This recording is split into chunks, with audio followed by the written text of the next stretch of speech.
Assalamualaikum warahmatullahi wabarakatuh dan selamat pagi. Okay, untuk video kali ini kita akan teruskan dengan subjek asas statistik dan pendidikan kita untuk topik yang keempat. So before this kita dah selesaikan topik yang ketiga kita, iaitu pengenalan analisis data kuantitatif dan persampelan. Okey, yang seterusnya kita akan teruskan dengan kita punya data kuantitatif. Okey. So, data kuantitatif ni adalah data yang berkait dengan data numerikal. So, melalui pendidikan kuantitatif, kita akan kumpul data numerikal kita untuk dianalisis dengan menggunakan ujian statistik. So, dalam topik yang keempat ni, kita akan belajar beberapa jenis ujian statistik. So, kat sini macam mana nak buat kajian kuantitatif tu, mula ada satu masalah kajian. So daripada situ awak akan keluarkan variable-variable awak supaya dalam masalah kajian awak, dan awak akan bentukkan hipotesis.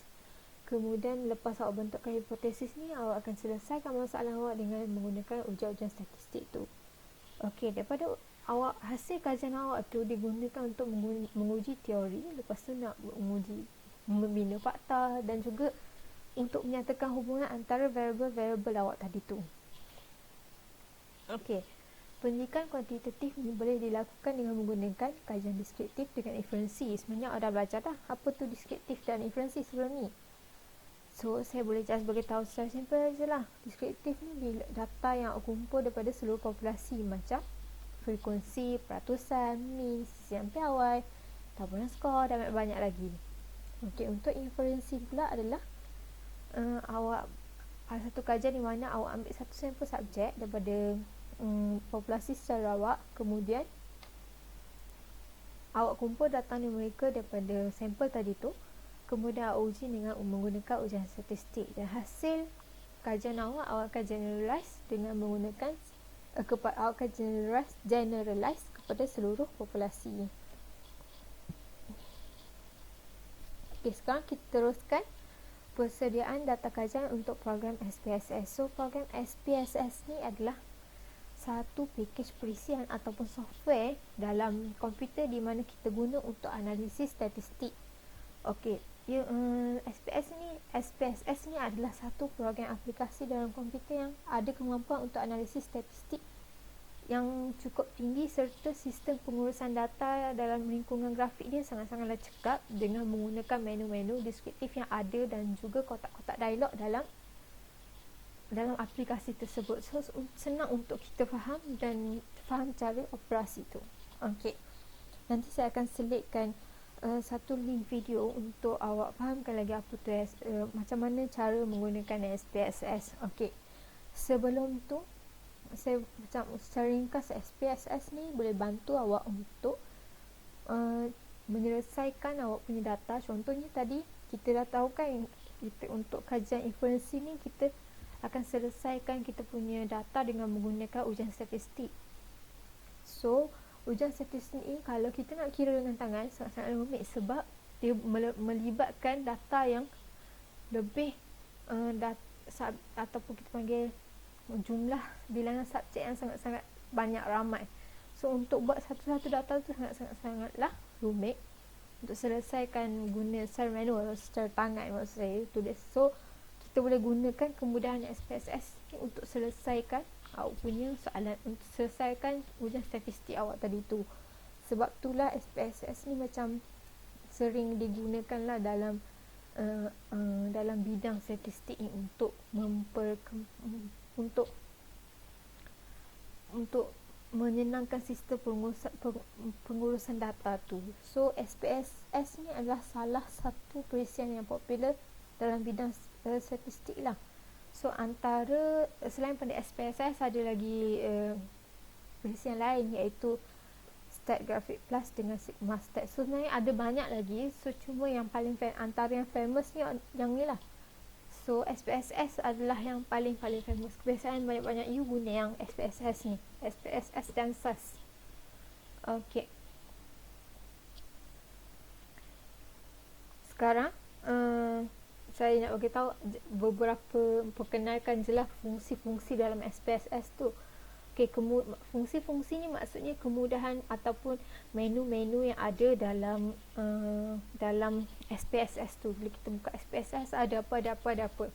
So mula ada data editor, viewer, multi-dimensional pivot table, lepas tu ada high resolution graphics, database access, data transformation, dah banyak lagi. Okey, nanti saya akan bagi satu link. So berdasarkan link tu akan tengok macam mana cara untuk mengoperasikan SPSS secara simple. Saya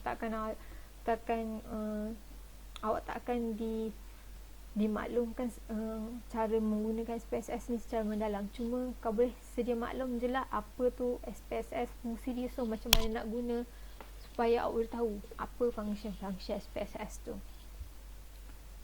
Okey, sekarang ni saya nak teruskan dengan topik pengenalan korelasi linear. Sebabnya untuk yang selepas ni awak akan sebelum awak masuk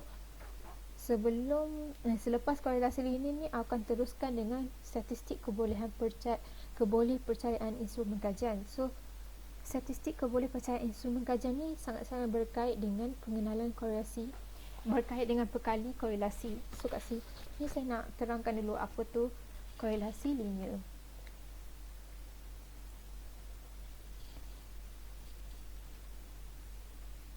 So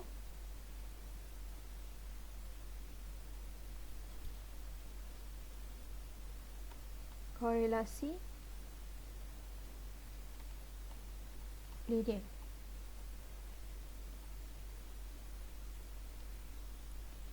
Perkara pertama yang perlu tahu dalam korelasi linear ni adalah korelasi positif.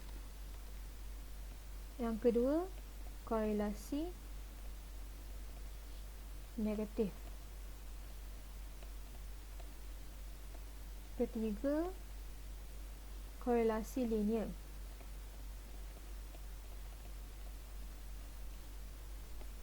Keempat, tiada korelasi. Kelima, tulisan tak cantik. Korelasi R. So R ni adalah dia punya unit ataupun dia punya tata tanda, simbol je. Okey.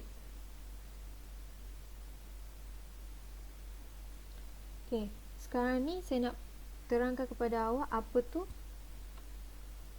korelasi positif. Okey, korelasi positif ni adalah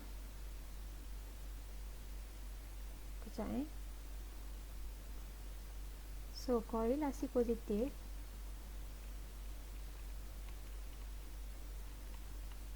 adalah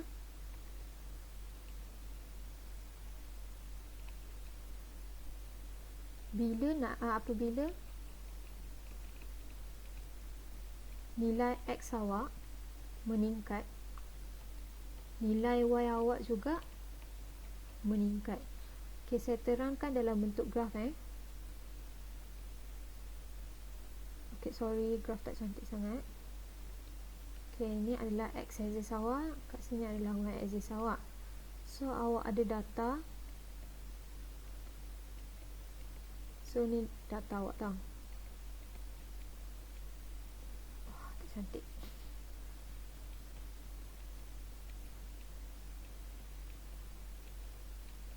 Okey. So berdasarkan data ni awak boleh tengok apa bentuk data ni, dia macam makin ke atas, makin meningkat ke atas. So apabila X ni dia makin meningkat kan, sebab bila dia makin meningkat nilai Y awak makin meningkat, maksudnya awak punya korelasi ni adalah positif. Sebab boleh tengok dia punya bentuk tu macam naik ke atas.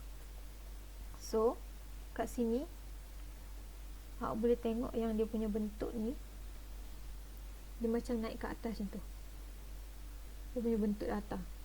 So ni kita panggil korelasi positif, sebab dia punya data-data ni berkumpul makin lama, data dia macam makin lama makin naik atas. Sebab nilai X ni kan makin meningkat kan sekarang ni, bila ke arah ke kanan. Dan boleh tengok bila ke arah makin bertambah dia punya nilai X, nilai Y dia pun makin bertambah. Dia punya data pun pada nilai yang atas. Okey. Saya teruskan dengan yang seterusnya pula, iaitu yang kedua,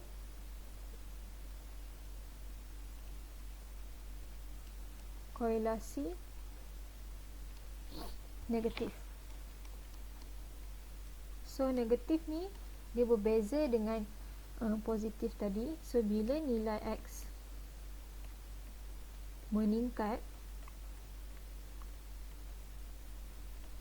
nilai Y adalah menurun. Okey, saya tunjuk dalam bentuk graf. Okey, ni X awak, ni Y. So ni data awak. So pada awal-awal awak boleh tengok dia punya nilai Y tu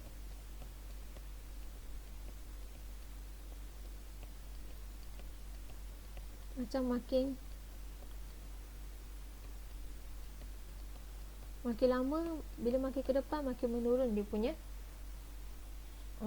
data tu. So kita boleh panggil dia sebagai korelasi negatif, sebabnya dia punya nilai, boleh tengok daripada data tu sendiri, bentuk graf dia ni menurun macam tu. So ni adalah negatif. Okey. So kita akan teruskan dengan korelasi linear pula. So korelasi linear ni dia sebenarnya kalau nilai untuk korelasi linear,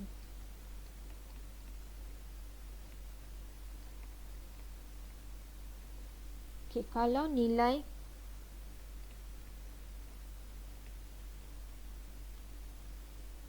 X dan Y mengikuti satu garis lurus, maka awak punya korelasi tu adalah korelasi linear.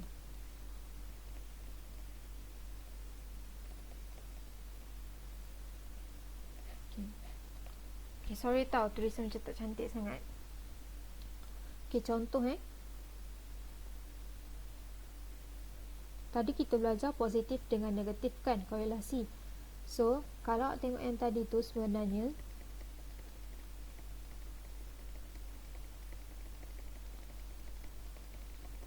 dia macam straight je kan tadi. Ni X, ni Y. So dia macam straight je. So bila dia straight macam ni je, maksud dia ni adalah linear. Sebabnya nilai X tu dia mengikuti satu garis lurus. Contohlah awak punya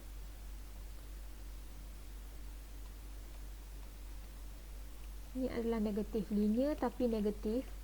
Sama juga yang macam kita dah tengok dalam tu, lebih kurang je graf dia. Ni data tau, dia punya data tu linear pada garis lurus. Ni awak nampak je seret sebenarnya, kita bayangkan dia straight je lah. Okay, so dia punya ni adalah lurus ke bawah. So yang ni adalah linear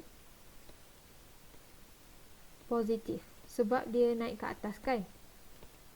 Okay, yang ni adalah linear negatif. Okay, kita tengok yang seterusnya. So kita dah tengok pada linear. So sekarang kita tengok yang non-linear pula. Non-linear ni adalah tak linear.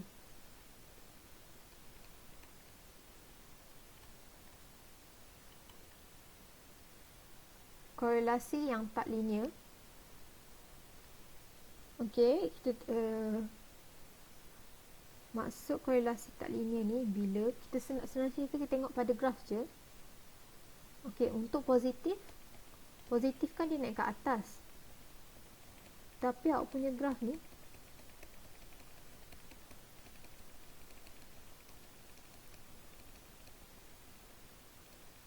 Dia macam ni. Dia macam tak straight line. Dia tak pada garis lurus. Dia macam, kejap dia punya bentuk tu dia macam bengkok macam tu. Okey, sekejap saya back balik.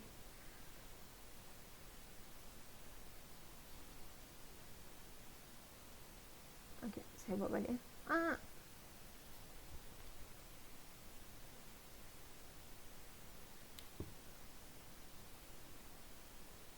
Okey. Dia macam dia macam bengkok macam tu. Bila bengkok dia bukan garis lurus, so kita panggil sebagai non-linear, tak linear. So yang ni adalah yang positif punya kan. So kita tengok yang negatif pula, yang tak linear. Okey. Tadi kita tengok yang negatif, dia bermula daripada nilai Y yang tinggi, kemudian dia pergi kepada nilai Y yang rendah apabila X semakin meningkat. So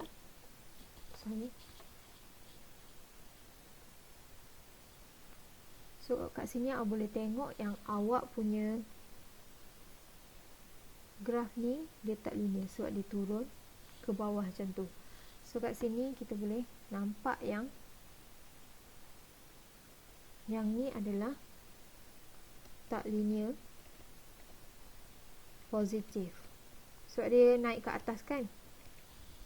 So yang ni adalah linear positif. Okey, kita pergi kepada yang seterusnya. So yang seterusnya adalah tiada korelasi. So tiada korelasi ni dia senang je.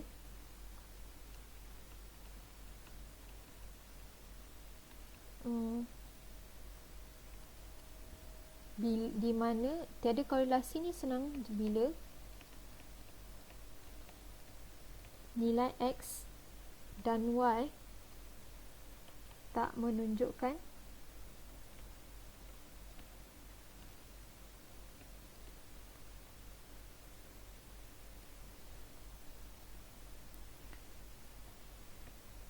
corak dalam gambar rajah ataupun graf awak tu. Okey, so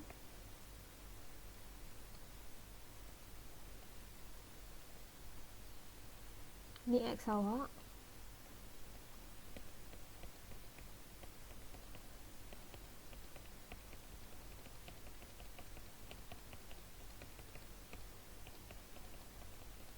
So ni adalah awak punya bentuk graf ataupun gambar rajah tiada korelasi. Maksudnya dia tak straight, dia tak ada garis lurus, dia tak ada garis tak lurus, garis tak linear tadi tu, dia tak ada garis positif, dia tak ada garis negatif, sebabnya dia berterabur. So kita panggil sebagai tiada korelasi.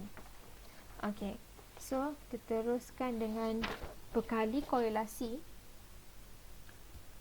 So perkali korelasi ni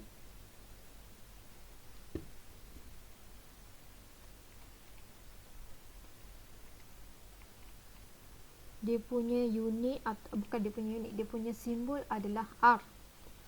Okey, apa tujuan dia? Tujuan dia adalah untuk mengukur darjah kekuatan hubungan linear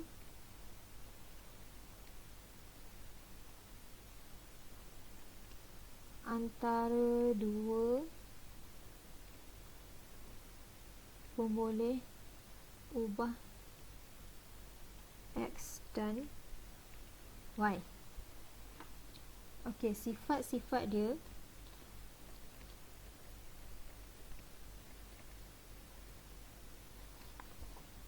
pertama, menyukat haluan dan darjah korelasi antara dua pemboleh ubah. Pemboleh ubah awak ni adalah variable tau.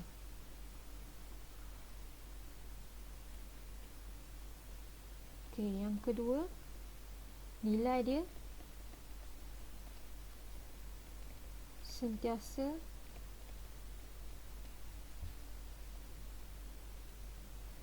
dalam negatif 1 hingga 1.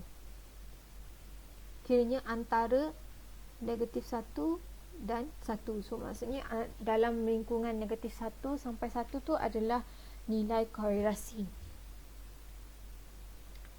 Okey, yang ketiga, jauh ni. Dia nilai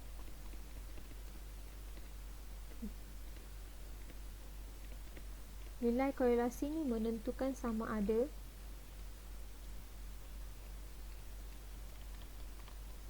linear wujud atau tak antara dua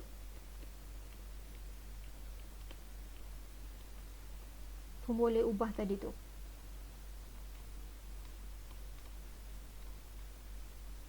Okey. Yang keempat,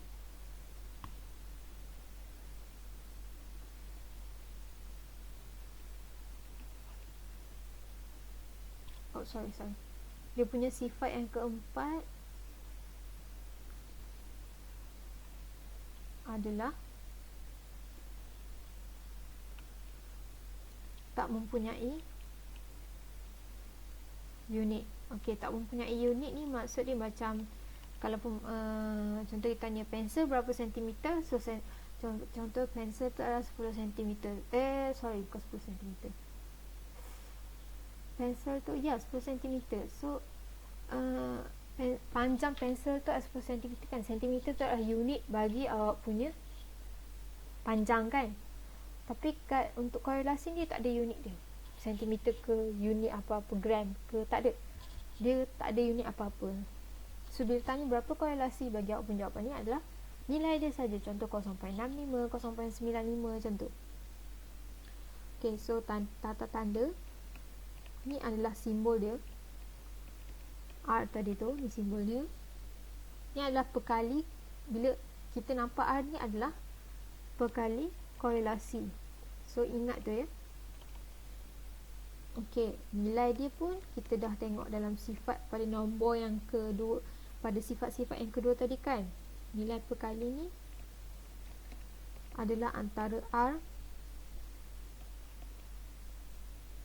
negatif 1 hingga 1. Maksudnya antara, contoh ada, okey, dia duduk kat sini. So dalam ni adalah nilai R. Start daripada negatif 1 sampai 1, dia adalah R. Okey, so sekarang ni kita akan tengok pada sifat-sifat nilai apa, macam kita nak tahu macam mana apabila R ni ada kat nilai ni, apa dia punya sifat graf awak tu, sifat awak punya sifat bagi awak punya ujian tadi tu. So contohlah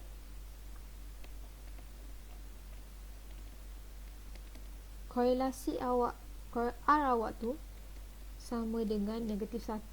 Maksudnya korelasi awak dapat korelasi negatif yang linear.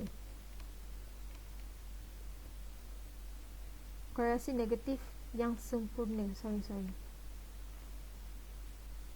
Okey, apa maksud korelasi negatif yang sempurna? Ni bermaksud, contoh ada graf kan. Bila korelasi negatif linear, korelasi bila dapat R sama dengan negatif 1, bila kira nanti guna formula, awak dapat R dia negatif sama dengan negatif 1, awak punya korelasi awak tu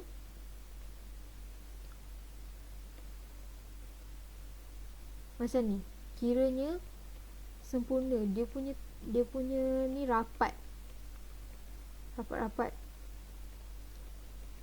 sangat-sangat rapat. Maksudnya kalau sampai dia duduk atas awak punya garis tu, ni boleh bersambung.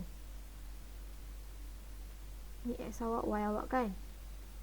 So awak punya titik tu duduk atas garis linear ni. Ni adalah korelasi negatif linear yang sempurna. So kalau untuk kalau R sama dengan kosong macam mana? So kalau R sama dengan kosong, menunjukkan tiada korelasi linear. Okey. So kalau R sama dengan positif 1 ataupun 1 sahaja, 1 dan positif 1 sama je tak? Maksudnya awak punya korelasi tu positif linear yang sempurna. Okey, contoh awak ada graf kan, ni X, ni Y awak. So sorry tak straight.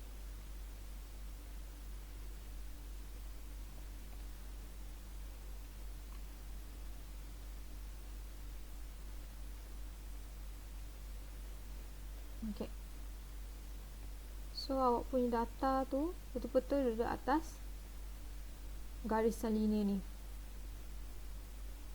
So dia tak akan keluar. Ni saya silap keluar. Betul-betul di atas garis straight ni. Dia akan boleh bersambung. So tu kita panggil sebagai korelasi linear positif yang sempurna. Okey. So sekarang ni kita dah tahu kan perkali korelasi tu apa. Okey. So sekarang ni cara untuk kira perkali korelasi. Macam mana nak kira R tu?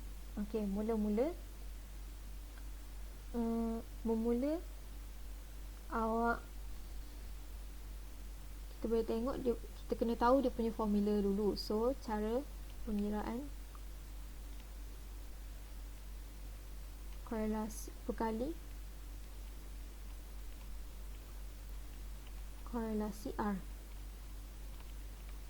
Okey, dia punya formula bagi suatu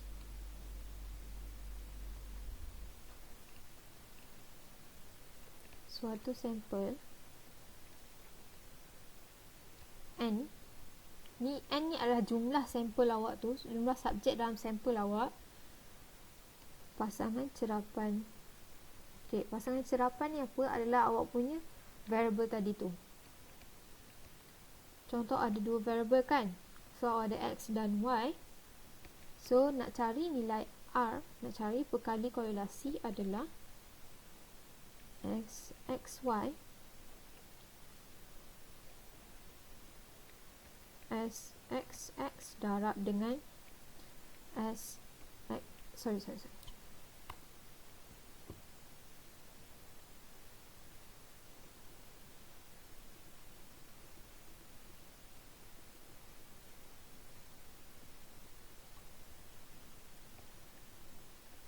SYY. So formula untuk cari nilai R adalah sama dengan SXY bahagi dengan punca kuasa SXX darab dengan SYY. So apa maksud S ni? So S ni adalah sisihan PRY bagi awak punya XY. Lepas tu sisihan PRY bagi awak punya XX dan juga sisihan PRY bagi YY. So ni adalah sisihan PRY. Okey, so macam mana nak cari XXY, SXX dan SYY? So kita tengok formula ni. Formula bagi SXY sama dengan hasil tambah X darab Y tolak dengan X darab dengan. So ni adalah X, ni adalah SXY. So So sekarang untuk formula SXX adalah tolak dengan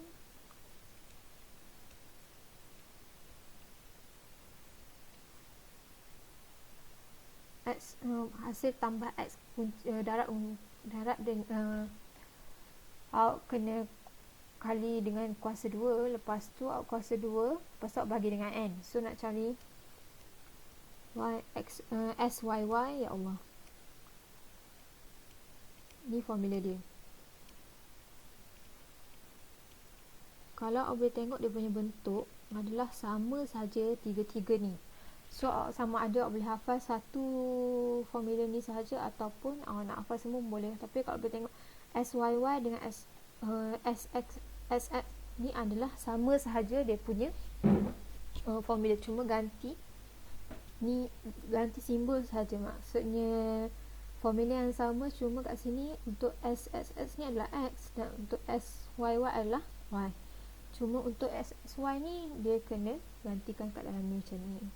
Okay, so kita tengok pada contoh supaya awak lagi senang faham macam mana nak cari nilai R ni. Okay,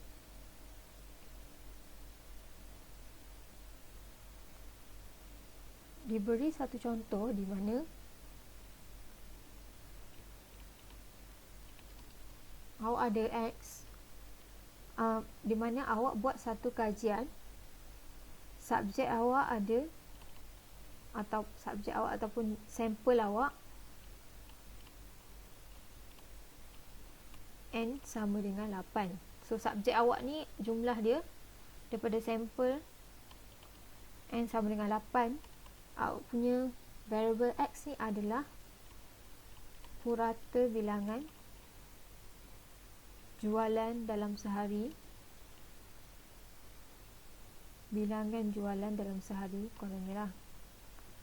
Okay, ayat dia pelik sikit, so lebih kurang je. Lepas tu jumlah jualan. Okay, so ada variable X, Y dan ada variable X, ada variable Y dan juga ada awak punya N. So kat sini dalam soalan ni dia bagi X 23.7, Y 272, X kuasa 2, hasil tambah X kuasa 2 dibagi 76.53. Oh, sorry.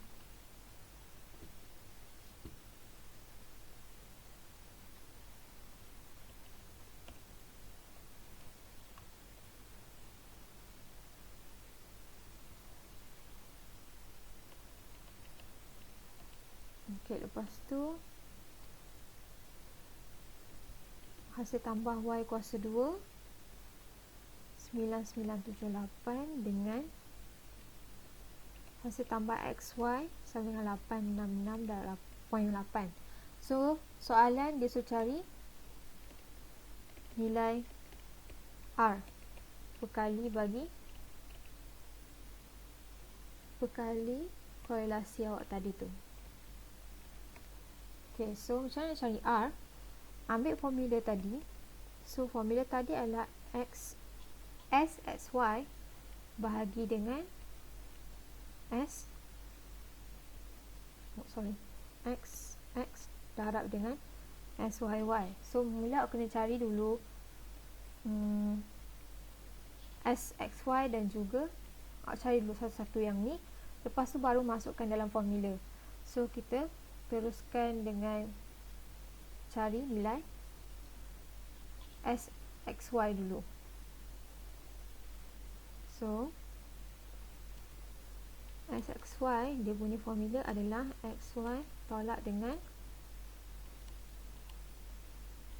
hasil tambah X darab dengan hasil tambah Y bahagi dengan N. So hasil tambah XY sama dengan tadi, kalau tengok muka sebelah adalah 868 tolak dengan X. So X hasil tambah X awak ada 23.7 darab dengan hasil tambah Y 272 bahagi dengan N. N awak adalah 8. So awak akan dapat, kira dengan kalkulator, awak akan dapat 61. So teruskan dengan SXS.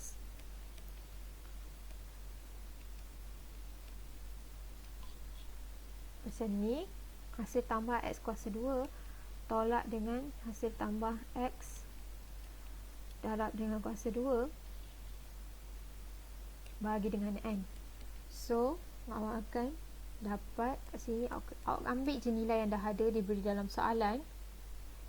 7653 tolak dengan untuk hasil tambah X tadi awak dapat 23, awak ada 23.7. So kuasa 2 bahagi dengan N iaitu 8. So awak akan dapat sama dengan 6.319.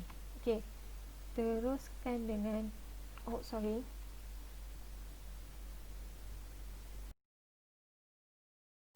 ok, kita teruskan dengan SYY kita. So SYY sama dengan Y kuasa 2 tolak dengan hasil tambah Y kuasa 2 bagi N. So kat sini awak ganti nilai yang dah diberi dalam soalan, tolak dengan yang ni dia punya nilai adalah hasil tambah Y ialah 272 kuasa 2 bahagi dengan N sama dengan 8. So awak akan dapat 730. So awak gantikan je dalam nilai R tadi tu di mana. Ni kan awak punya formula tadi.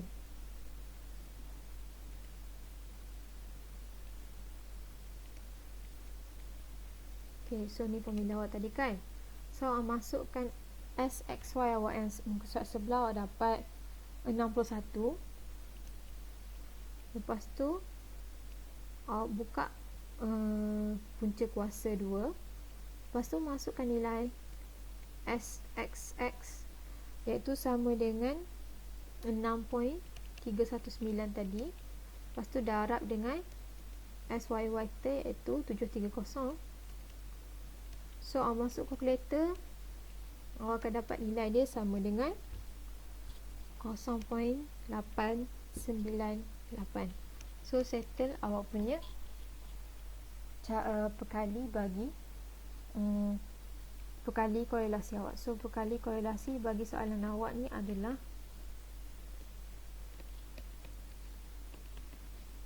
sama dengan 0.898. So kat situ je jawapan awak. So dah siap pada perkali ni. ok, sekarang so awak dah faham sikit kat mak apa tu perkali korelasi. Contoh kalau tak faham boleh tanya saya juga macam mana nak kira atau nak buat lah nanti, ataupun silap kira ke boleh tanya saya. Contoh kalau tak faham apa yang saya tulis dalam ni, awak pun boleh tanya saya juga. ok, so untuk video part 1 kita akan habis kat sini. Saya akan teruskan pada part yang seterusnya pada video yang seterusnya.